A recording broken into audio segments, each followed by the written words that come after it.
আমি এখন গত 29শে নভেম্বর থেকে আজ পর্যন্ত গত 4 সপ্তাহে সেনাবাহিনীর কার্যক্রমের পরিসংখ্যান আপনাদের সামনে তুলে ধরছি। এই সময়কালের মধ্যে আইন শৃঙ্খলা পরিস্থিতি নিয়ন্ত্রণে সেনাবাহিনী 28টি অবৈধ অস্ত্র এবং 424 রাউন্ড গোলাবারুদ উদ্ধার করেছে।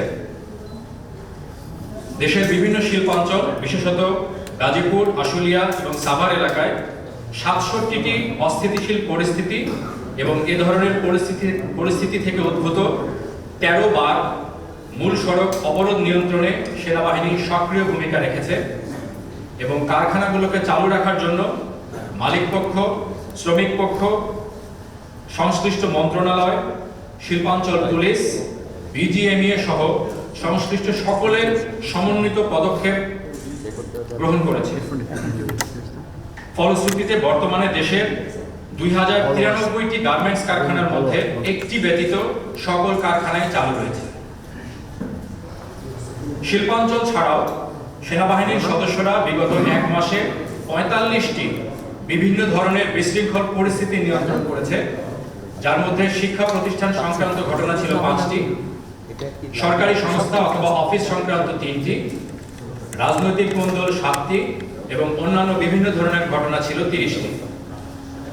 এর মধ্যে উল্লেখযোগ্য ছিল গত 18 ডিসেম্বর 2024 তারিখে টঙ্গীতে ইস্তেমার মাঠে অবস্থানকে কেন্দ্র করে তাবলিগ জামাতের 2 দলের মধ্যে সংঘর্ষ প্রশমন করা, যেখান থেকে পরবর্তীতে সেনা সদস্যরা 92 জন শিশু এবং 66 জন আক্রান্ত ব্যক্তিকে উদ্ধার করে। এছাড়া 19 নভেম্বর 2024 তারিখে কেরানীগঞ্জে রূপালী ব্যাংকে ডাকাতির চেষ্টার ঘটনায় সেনাবাহিনীর সদস্যরা পুলিশকে প্রত্যক্ষ সহায়তা প্রদান করে, যার ফলে কোনো দুর্ঘটনা ছাড়াই দ্রুত ঘটনাটি নিয়ন্ত্রণে আনা সম্ভব হয়। বিগত 1 মাসে যৌথ অভিযানে 200 জন মাদক ব্যবসায়ী অথবা মাদকের সাথে সংশ্লিষ্ট ব্যক্তিকে গ্রেফতার করা হয়েছে এবং উল্লেখযোগ্য পরিমাণ অবৈধ মাদকদ্রব্য যেমন ইয়াবা, ফেন্সিডিল, অবৈধ মদ ইত্যাদি উদ্ধার করা হয়েছে। সব মিলিয়ে বিগত 1 মাসে বিভিন্ন ধরনের অপরাধের সাথে সম্পৃক্ত মোট 1405 জন ব্যক্তিকে দেশের বিভিন্ন স্থান থেকে গ্রেফতার করা হয়েছে।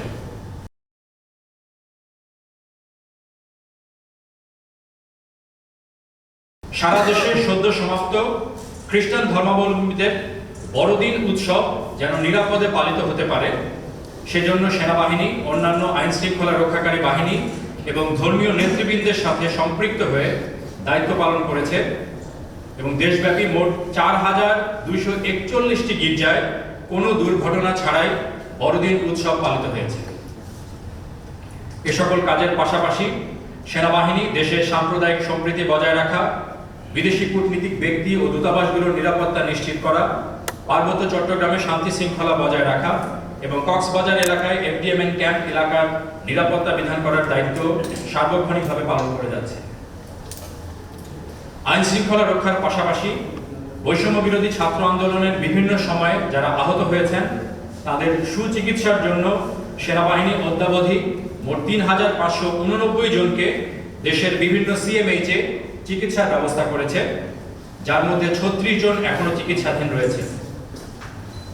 বৈষম্য বিরোধী ছাত্র আন্দোলনের শহীদ আবু সাইদের বাবা জনাব মকবুল হোসেন, যিনি অসুস্থ হয়ে রংপুর সিএমএইচে চিকিৎসাধীন ছিলেন, তার শারীরিক অবস্থার অবনতি হওয়ায় উন্নত চিকিৎসার জন্য গত 10 ডিসেম্বর 2024 তারিখে তাকে ঢাকা সিএমএইচে স্থানান্তর করা হয়। তিনি বর্তমানে ঢাকা সিএমএইচের এইচডিইউতে চিকিৎসাধীন আছেন এবং তার শারীরিক অবস্থার উন্নতি হয়েছে। দেশের বিরাজমান পরিস্থিতিতে বাংলাদেশ সেনাবাহিনী দেশের সার্বভৌমত্ব রক্ষা, দেশের জনগণের জান মাল এবং রাষ্ট্রীয় গুরুত্বপূর্ণ সম্পদ ও স্থাপনার নিরাপত্তা প্রদান সহ সার্বিক পরিস্থিতি স্থিতিশীল রাখতে নিরলসভাবে কাজ করে যাচ্ছে। সম্মানিত সেনাবাহিনী প্রধানের দিক নির্দেশনাকে অনুসরণ করে দেশের 62টি জেলায় সেনা সদস্যরা আইন শৃঙ্খলা রক্ষায় অন্তর্বর্তীকালীন সরকারের সংশ্লিষ্ট মন্ত্রণালয়, আইন শৃঙ্খলা রক্ষাকারী বাহিনী, স্থানীয় প্রশাসন, বিভিন্ন সংস্থা, গণমাধ্যম এবং সাধারণ জনগণের সাথে সম্পৃক্ত হয়ে সমন্বিত প্রচেষ্টার মাধ্যমে সার্বক্ষণিক সক্রিয়ভাবে দায়িত্ব পালন করছে। এই সমন্বয় ও পারস্পরিক সহযোগিতা আরো বৃদ্ধি করে কর্মধারা অব্যাহত রাখতে সেনাবাহিনী অঙ্গীকারাবদ্ধ। এই ছিল গত 4 সপ্তাহে আইন শৃঙ্খলা রক্ষায় সেনাবাহিনীর কার্যক্রম সম্পর্কে সংক্ষিপ্ত ধারণা।